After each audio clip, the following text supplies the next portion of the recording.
Well, I must say thank you to all of those who responded so positively on Twitter. I believe that this is a topic that has not been investigated in detail with facts and figures and data and documentation so far. And I'm happy that I, along with a few others or other colleagues of mine, have been able to do this and present this to you. Well, the picture that arises out of the entire research is that of asymmetric warfare. Now, what is asymmetric warfare? It's something like, guerrilla warfare. It's not a conventional war where, soldiers of country A come and fight with soldiers of country B at a specified location, or, it's just not, it does not have any rules. The idea is to create chaos in society, destabilize and demoralize the population internally within a country, and from there move towards changing policy and attempting to even maybe change the regime of that particular country. And this has happened in many other countries as well. Israel has been a continuous victim of this, and they have fought this long and hard. A bunch of other countries are also facing this. It's largely a war that is meant to destabilize and demoralize countries. So this is basically what we have found, that it's an asymmetric warfare, and it is being done by the use of soft power. What does soft power mean? Soft power basically means that they use NGOs, they use these human rights foundations. I'm not saying all of them are bad. I'm not saying all of them have, evil intentions, but some of them do. And it's high time that we call them out and ensure that the peace and stability in our country is kept well preserved, because that is going to be of utmost use to us. It is of great concern to us if foreign players are funding anarchy inside India. All right. Now that you have the broader picture, let me tell you. So, the FCRA, you know what the FCRA is, right? The Foreign Contribution Regulation Act. Now, foreign contributions are basically donations for charities and for various other purposes. Foreign foundations donate to NGOs and groups in India in order to carry out very legitimate work, like, say, for example, human rights, for example, helping the poor, healthcare, providing some access to basic healthcare. But this FCRA has been misused and abused to a very, very large extent. And I will explain to you in the context of Tamil Nadu in the coming, in this video. Now, let's look at the FCRA details from 1994-95 up to 2018-19. These are the only records we have. We don't have beyond 2018-19. Of course, Corona came, and then after that, the Ministry of Home Affairs removed the details from their website. But what we have so far is that by 2018-19, 20,000 crores worth of FCRA income is there in India. 20,000 crores. That is larger than budgets of many departments in the center. So it's not a small amount. It's not a joke at all. Of course, in 2016, the union government cracked down on the FCRA income, the people who are donating towards Indian NGOs using FCRA. And therefore, a lot of them lost their licenses because there were various issues. They were not filing their returns, they were misusing the funds, they were misappropriating the funds. So about 19,000 NGOs so far have lost their FCRA license due to various reasons. Now, a lot of them continue to get money. And let me tell you about Tamil Nadu and how certain NGOs which were at the helm of affairs in Tamil Nadu got foreign funding, from whom they got it, and how these large-scale protests were organized in Tamil Nadu alone. And this is something that we cannot prove in so many words, but the intent appears to be to cause disharmony, to cause to destabilize Tamil Nadu and India, and to ensure that there is anarchy and chaos and people are simmering with discontent. All right, so now let's take a look at all of the large scale protests that have taken place in Tamil Nadu over the last few years. Let us put Jallikattu aside, the Jallikattu protest, let's put that aside because that's a very different kind of playbook. As far as the others are concerned, Kudangulam protests, your anti-sterlite protests, anti-neutrino protests, your anti-8-lane expressway protests, your everybody charging. All of these protests have the same characters who are spearheading this, right? So let's look at Jallikattu very quickly first. That was a different kind of protest altogether. Now Jallikattu, of course, as you know, there was a ban on the sport, which was initiated by by a petition by the AWBI, the Animal Welfare Board of India, and people wanted Jallikattu, so there were protests that began. The initial protests were, the face of the opposition was one Rajshekharan. He has been a long-standing supporter of Jallikattu, as well as Karthikeya Senapati, who subsequently went on to become DMK candidate in 2021. And of course, rapper Adi and a whole bunch of other people. A lot of celebrities lent their voice as well in support of Jallikattu. So what happened? How did such huge crowds come in and how were they fed? Because, you're talking about lakhs of people coming out on the marina and sitting for days together. It takes money, right, to feed people. Who is giving you that sort of money? Now, a bunch of people were giving you that sort of money. One was Mr.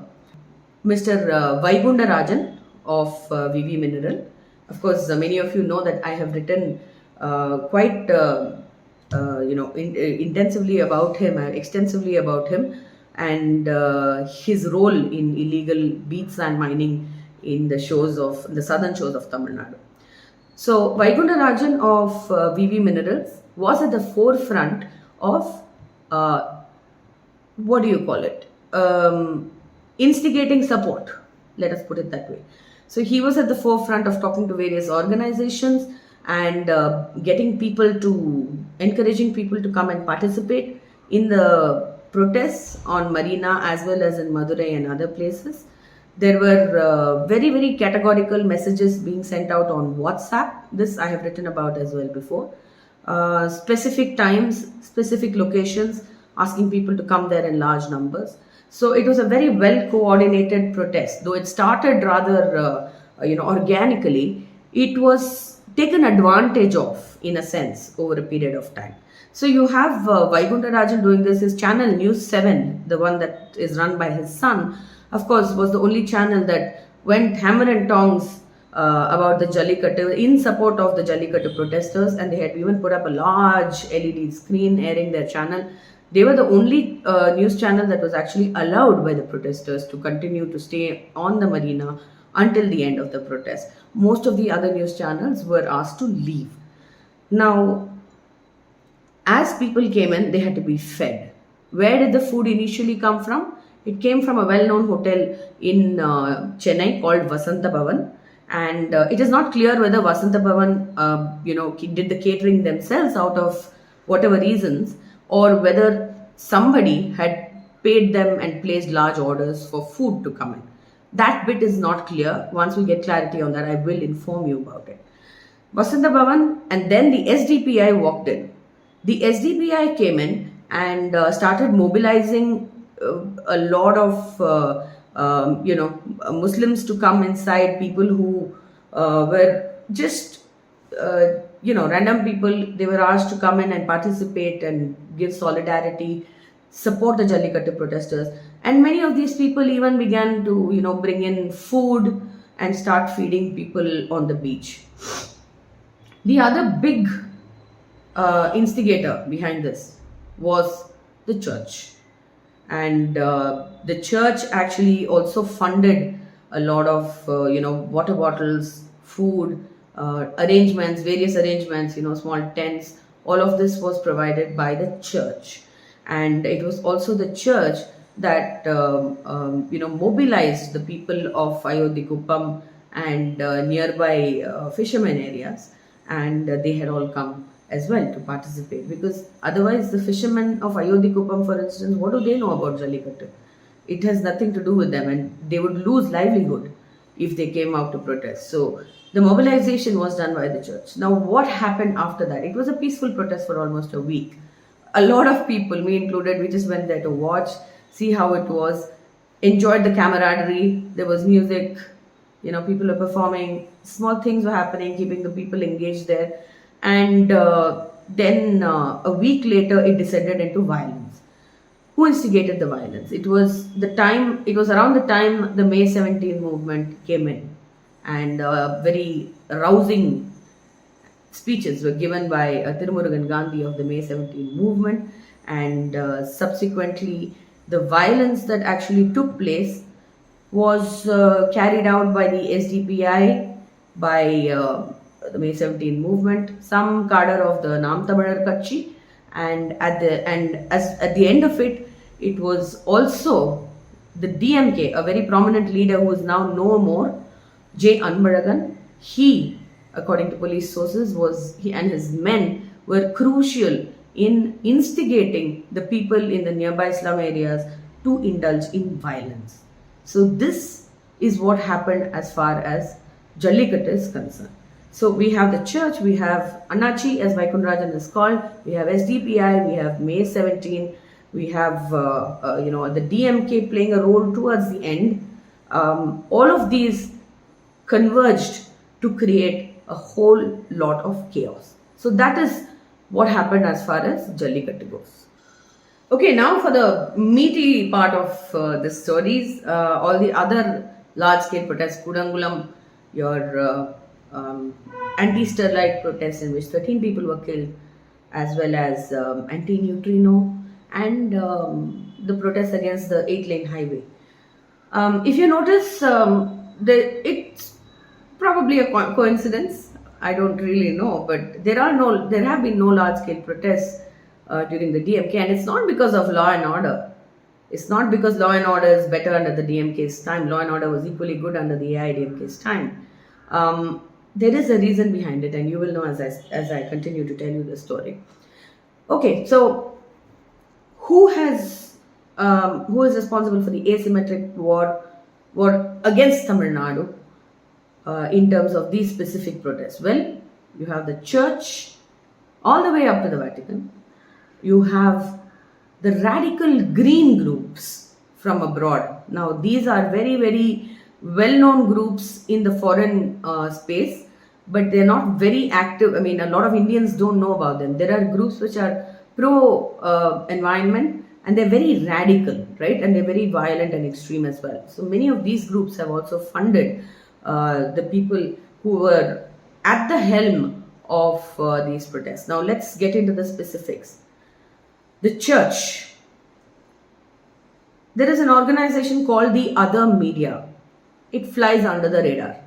Now, who is the representative for the Other Media in Tamil Nadu? It is one Mr. Nityanand Jayaraman. Of course, he's a familiar face on television. He has an opinion on all issues related to the environment.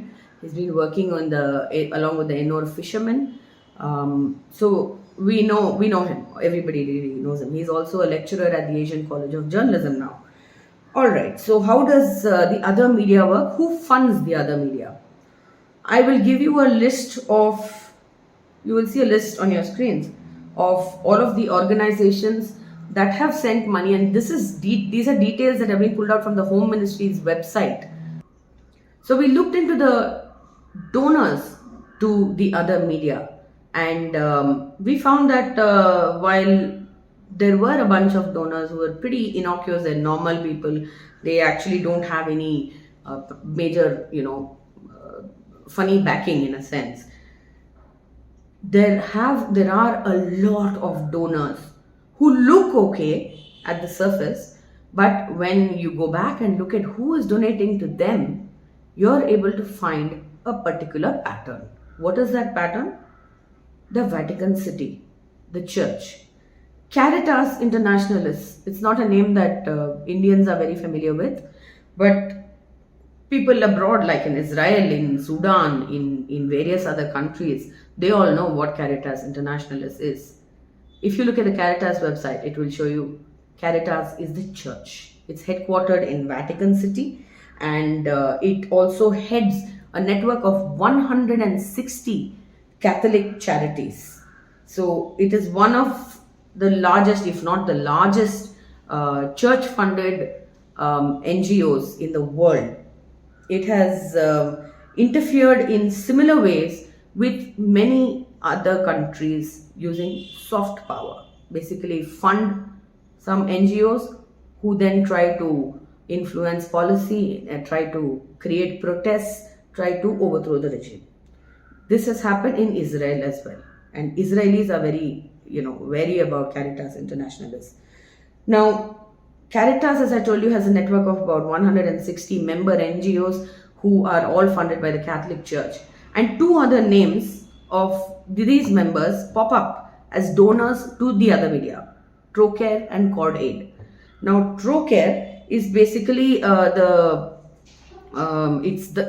it's an Irish Catholic bishops organization, and they are the ones who fund it. CordAid similarly is funded by the Catholic Church. There is a Miserior.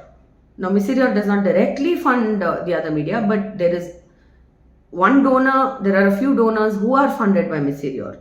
And for example, the Asia Indigenous Peoples Pact Foundation is one such NGO which funds the other media, and this is funded by Miserior.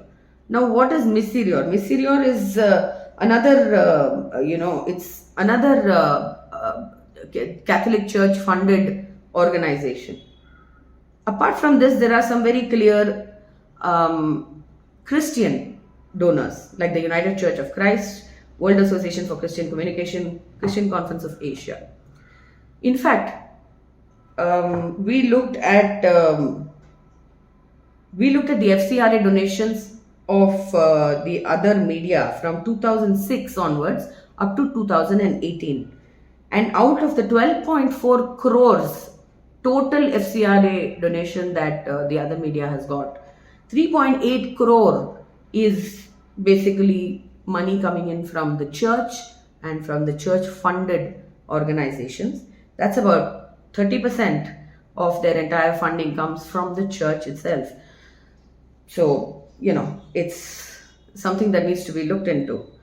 One very interesting tidbit: in 2006, about 4.6 crore was received from an unknown donor in the USA. So even the FCRA details do not show what who the funder is. An unknown funder has given 4.6 crores. Okay, there are very strange funders as well. For example, the AID, which is the Association for India's Development. Now, I looked into the background of this particular NGO. They have an exact same NGO with the same name in the non-profit in the same name in the US, Association for India's Development USA. Now, their non-profit status was struck down a couple of times and then reinstated, and there is no mention about who is funding Aid USA, or there is one person who is in charge of this. He's a physics professor at the University of Maryland, so it's very dubious. Nobody knows who funds these guys, but they have a good amount of funding, right? Now, another strange funder, Global Community Monitor, went into their website, tried to find out who's donating to them. No details. Woka Foundation, this is another very interesting donor. Very strange donor, no idea who's funding to them. Essentially, some of these are likely to be conduits, which means that they are just foundations which have been propped up to allow other specific NGOs or foundations to fund NGOs in India through the Woka Foundation, for instance. That is something that will have to be investigated by the government, because our OSINT limits are only so much. Alright, so now that you have these details, let's move on to the radical greens, as I told you. So what are the radical green donors for the other media? One is the Heinrich Boll Foundation. It's a German foundation, very radical. You can go in their website and check it out. There are a bunch of other funds which are likely to be radical green as well, like the Global Green Grants Fund, the Pesticide Action Network, and the Environmental Defender Law Center.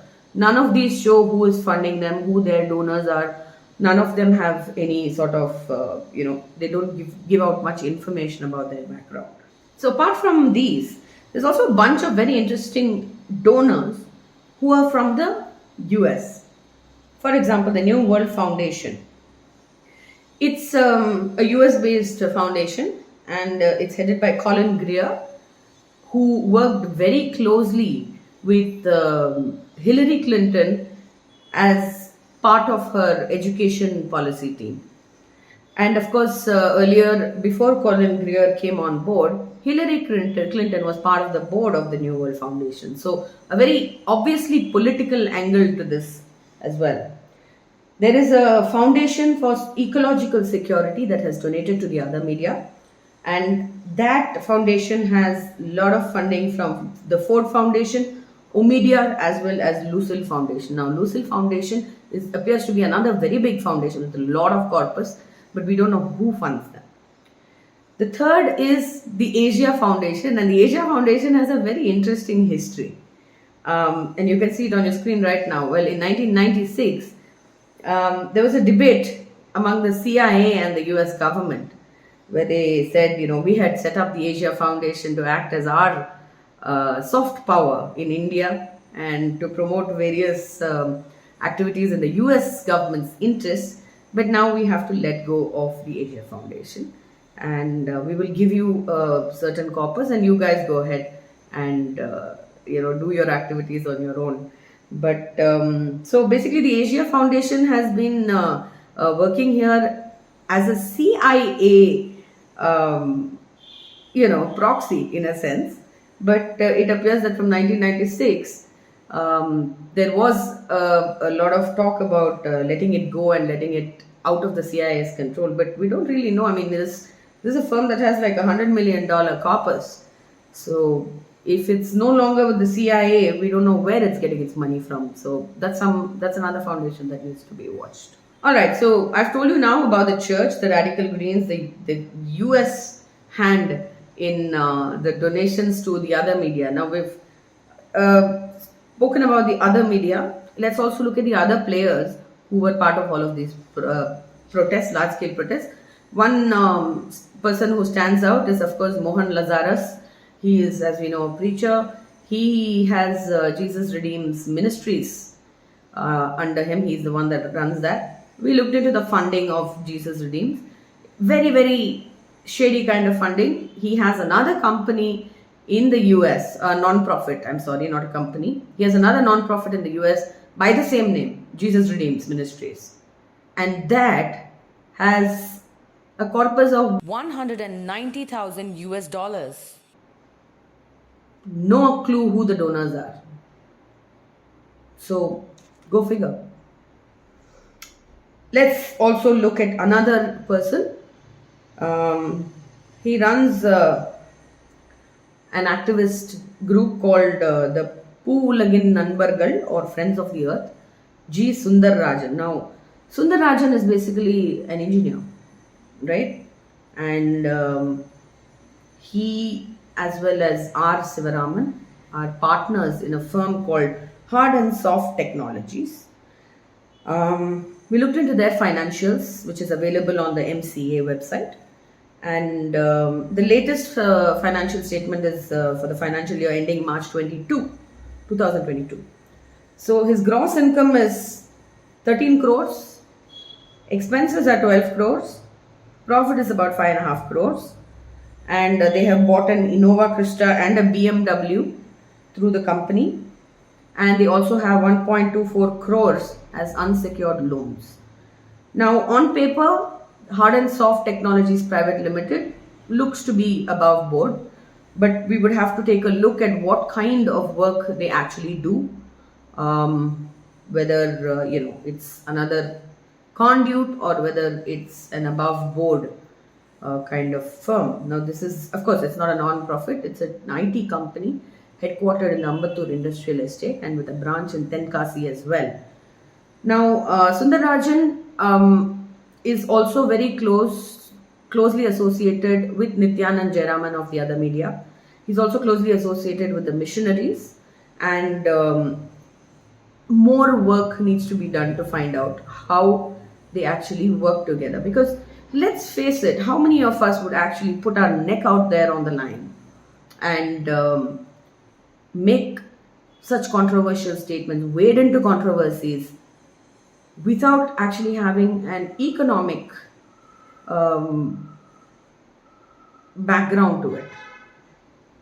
And it's very interesting also because, see, Sundararajan is an engineer. How did he suddenly become an environmental expert? How did he suddenly become a go-to person in the Tamil media for anything under the sun? Like, it could be politics, it could be environment, it could be anything. It's a very bizarre kind of hero that the media has made. But without somebody's support, it is not possible for someone to stick their neck out in terms of controversial issues, especially in a state like Tamil Nadu. Of course, it is quite evident that Mr. Sundararajan is inclined ideologically towards the DMK, but that's just fair enough. That's his individual choice. But beyond that, more work needs to be done to find out his background. All right, let's come to another person, Henry Tiffany, People's Watch. I think a lot of us would know about him, those in Tamil Nadu. So People's Watch is actually not a non-profit. It's a project by what is called the CPSC. Now CPSC, it is a very interesting non-profit. They are funded by an organization called Bread for the World Germany. Now, Bread for the World Germany is set up by the German Protestant churches, and they have been funding CPSC. In 2009, CPSC got funds from Miserior. Remember, I told you about Miserior being a foundation which was set up by the Catholic bishops of Germany. So, it's got church written all over it again. So that's Mr. Henry Tiffany as well. Now, what happens with these people? Oh, I'm sorry, there is one more company. It's called the People's Action for Education. That's one more NGO that was very active in these protests. It has seed money from Finnish government. It got seed money from the Finnish government. Finland's government arm has, as well as some other NGOs, have come together to support People's Action for Education. All right. Now, how does all of this now come together? So you have the church, Caritas, Procare, Cordaid, Miserior, various other organizations. They all fund the other media through Nityanand Jayaraman and his friend Sundararajan, his friend Henry Tiffany, who is also funded by these Catholic and Protestant organizations. They all come together, and when the issue arises, other fringe elements come into the scene. So your Makkal Adhigaram, which as we know is a very radical left, extreme left wing, the May 17 movement, some people from the Nam Tamilar Katchi, some maybe even some people from various other organizations whose names we don't know about. Maybe Annachi sends his men as well. We don't really know what happens where, but this is what happens. So once the funding comes in, when there is an issue that has to be escalated and turned into anarchy, that is where all of these people come in. They first work with the local population, and the church is very good at that. They're very good at spreading the message, at communicating to their people, to the members of their church about a specific issue. Passions and emotions are aroused. The media helps in many ways, because if you look at the Tamil media as well as the English media of that time, when these protests were happening, you would largely see interviews with Sundararajan of Puvolagin Nanbargal, Henry Tiffany, Nityanand Jayaraman, and a few others who are associated with them. So, through the media, this message is taken far and wide. People are invited to come for a larger cause and sit in protest without really being told what the actual strategy is. And at the end of the day, there is always, of course, towards the end, the violent elements come in, like your Makkal Adhigaram, May 17, Nam Tamizhar, SDPI. All of these people then come in and deliberately instigate violence. And in a situation where there are civilians sitting in protest, or civilians even, coming, like what happened in Thoothukudi, they are walking in protest towards the collectorate. So, in the case of civilians sitting in protest, or as in we saw in Thoothukudi, they're actually walking in protest, and these violent elements are intermingled with the civilians. The civilians are emotional. They are, they are walking, they are protesting, they believe in a particular cause because people they trust have told them this, right? Like a church, they trust the church, they trust the father of the church, they trust certain people who have come and spoken to them about it. Their friends are talking about it, their neighbors are talking about it, their relatives are talking about it. They tend to believe in it. They're getting messages on WhatsApp, they're getting messages on social media. So they tend to believe in the cause without understanding that the risk is actually to them and not to the people who are behind this. So you have civilians walking, and within the civilians you will find the violent elements, and it's almost impossible at that situation for the law and order to sort of take action. And when action is taken at a very critical point, when the law and order authorities are unable to control the crowd, that is when it ricochets back on the government, and they are told that that the authorities are in fact against the people. So it spreads more and more disaffection. It reduces the trust in the law and order machinery of the state government. It reduces trust in the government. The government is seen as being ineffectual, weak, unable to control protests and violence. And this is a vicious cycle. The narrative keeps going round and round, where the government is continually, targeted, and over a period of time, a regime change is effected. This, I believe, especially since the passing of Jayalalitha, who was seen as an iron lady, who was seen as a very strong chief minister who did not tolerate protests. It was especially after her passing that these large-scale protests began. I mean, barely a few months after she passed away, Jallikattu started. And then it just snowballed. Every year there was a different large-scale protest. And it was just mayhem in Tamil Nadu. So, asymmetric warfare. This is what Tamil Nadu has been witnessing. But today it is not witnessing that, and that is for the viewer to think about and understand. But this is a very real danger. These foundations, the church, the US-backed foundations, all of these are continuing to pump money into India to these various NGOs by circumventing the FCRA rules. And we need to find a way to stop this from happening. And I hope the central government, the Home Affairs Ministry, takes notice. But I hope that you have gained some amount of insight from this particular video. Thanks very much for watching.